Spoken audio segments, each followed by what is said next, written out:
2024 लोकसभा चुनाव को लेकर रणनीतियां तैयार हो रही हैं। बीजेपी तीसरी बार चुनाव जीतकर हैट्रिक जमाने के मूड में दिखाई दे रही है, तो वहीं विपक्षी दल एकजुट होकर उसे सत्ता से बेदखल करने की जुगत लड़ा रहे हैं। जब यूपी में बसपा को विपक्षी गठबंधन का हिस्सा बनाए जाने की बातें हो रही थी, सियासी हलकों में इसे लेकर चर्चा तेज थी, तभी बसपा सुप्रीमो मायावती और सपा मुखिया अखिलेश यादव की जुबानी भिड़ंत हो गई और यूपी की राजनीति में कोहराम मच गया। अखिलेश माया की भिड़ंत, कयासों का अंत।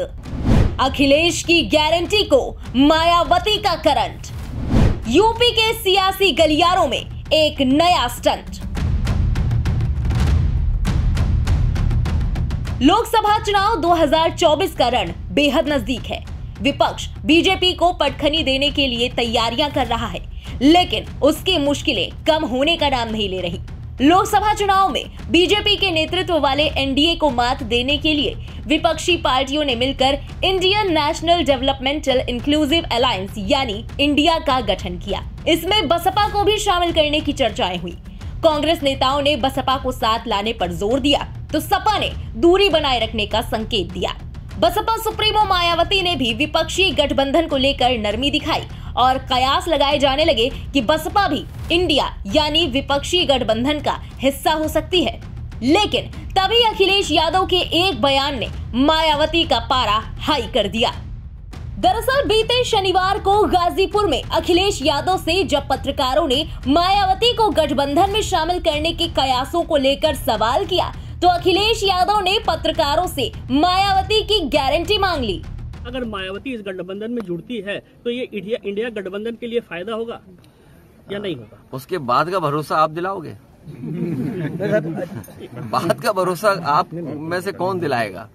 अगर वो आती है तो क्या आप उसमें शामिल रहेंगे? आपसे मैंने कहा बाद का भरोसा कौन दिलाएगा? वहीं अखिलेश यादव के इस बयान के बाद अब बसपा सुप्रीमो मायावती का रौद्र रूप देखने को मिला। पहले तो उन्होंने रविवार को अखिलेश यादव पर जवाबी हमला किया, उन्हें अपने गिरबान में झांकने की सलाह दी। लेकिन आज मायावती ने गेस्ट हाउस कांड की तारीख का जिक्र करते हुए इस मामले को दोगुना कर दिया। बीएसपी सुप्रीमो मायावती ने एक्स पर एक थ्रेड शेयर करते हुए लिखा, सपा अति पिछड़ों के साथ साथ जबरदस्त दलित विरोधी पार्टी भी है। हालांकि बीएसपी ने पिछले लोकसभा आम चुनाव में सपा से गठबंधन करके इनके दलित विरोधी चाल, चरित्र और चेहरे को थोड़ा बदलने का प्रयास किया, लेकिन चुनाव खत्म होने के बाद ही सपा पुनः अपने दलित विरोधी जातिवादी एजेंडे पर आ गई और अब सपा मुखिया जिससे भी गठबंधन की बात करते हैं, उनकी पहली शर्त बसपा से दूरी बनाए रखने की होती है, जिसे मीडिया भी खूब प्रचारित करता है।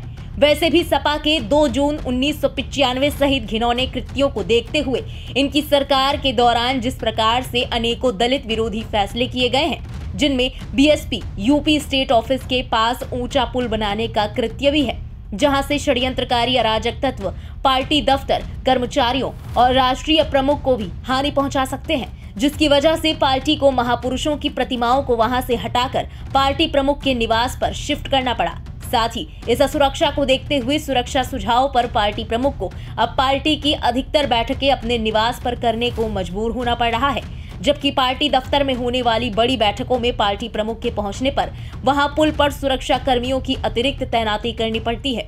ऐसे हालात में बीएसपी यूपी सरकार से वर्तमान पार्टी प्रदेश कार्यालय के स्थान पर अन्यत्र सुरक्षित स्थान पर व्यवस्था करने का भी विशेष अनुरोध करती है, वरना फिर यहां कभी भी कोई भी अनहोनी हो सकती है। साथ ही दलित विरोधी तत्वों से भी सरकार सख्ती से निपटे, पार्टी की ये भी मांग है।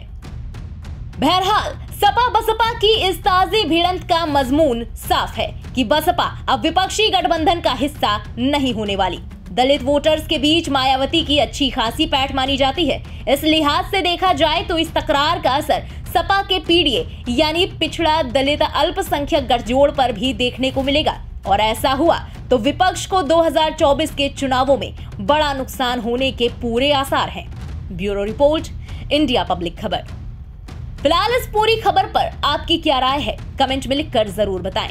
देश और दुनिया की तमाम बड़ी खबरों के अलावा लोकसभा चुनाव से जुड़ी लेटेस्ट अपडेट्स के लिए सब्सक्राइब करें इंडिया पब्लिक खबर के यूट्यूब चैनल को और बेल आइकन दबाएं ताकि चैनल से जुड़ी सारी लेटेस्ट अपडेट्स आप तक वक्त से पहुंच पाएं।